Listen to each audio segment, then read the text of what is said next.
لا يدخل الدجال المدينة وبه قال حدثنا أبو اليماني قال أخبرنا شعيب عن الزهري قال حدثني عبيد الله بن عبد الله بن عتبة بن مسعود أن أبا سعيد رضي الله تعالى عنه وعنهم قال حدثنا النبي صلى الله عليه وسلم يوما حديثا طويلا عن الدجال فكان فيما يحدثنا به أنه قال يأتي الدجال وهو محرم عليه أن يدخل ركاب المدينة فينزل بعد الصباح التي تلي المدينة فيخرج إليه يومئذ رجل وهو خير النداء قال من خيار الناس فيقول أشهد أنك الدجال الذي حدثنا رسول الله صلى الله عليه وسلم حديثه فيقول الدجال أرأيت إن قتلت هذا ثم أحييته هل تشكون في الأمر فيقولون لا فيقتله ثم يحيي فيقول وكما والله ما كنت فيك أشد بصيرة مني اليوم فيريد الدجال أن يقتله فلا يسلط عليه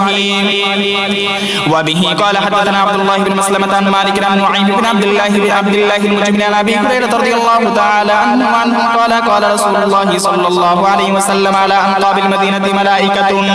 لا يدخلها الطاعون ولا الدجال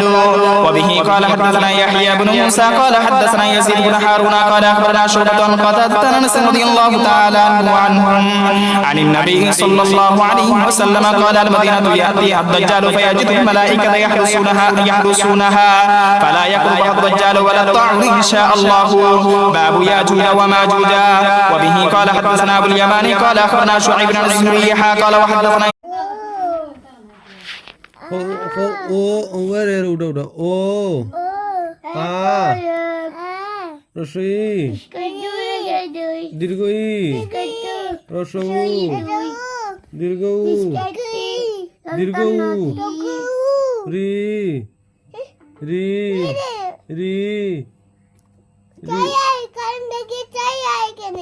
যায় এখানে কারে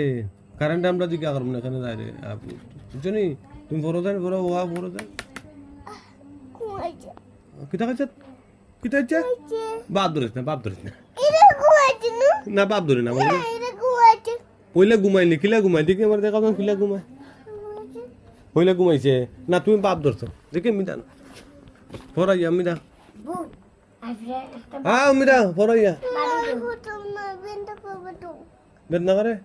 কিতা বেদ না করে মাথা বেদ না করো মাথা বেদ না করে কার মাথা বেদ না করে তোমার মাথা বেদ না করে করতে না ঘুমে ধরছে রাত কটা বাজে এখন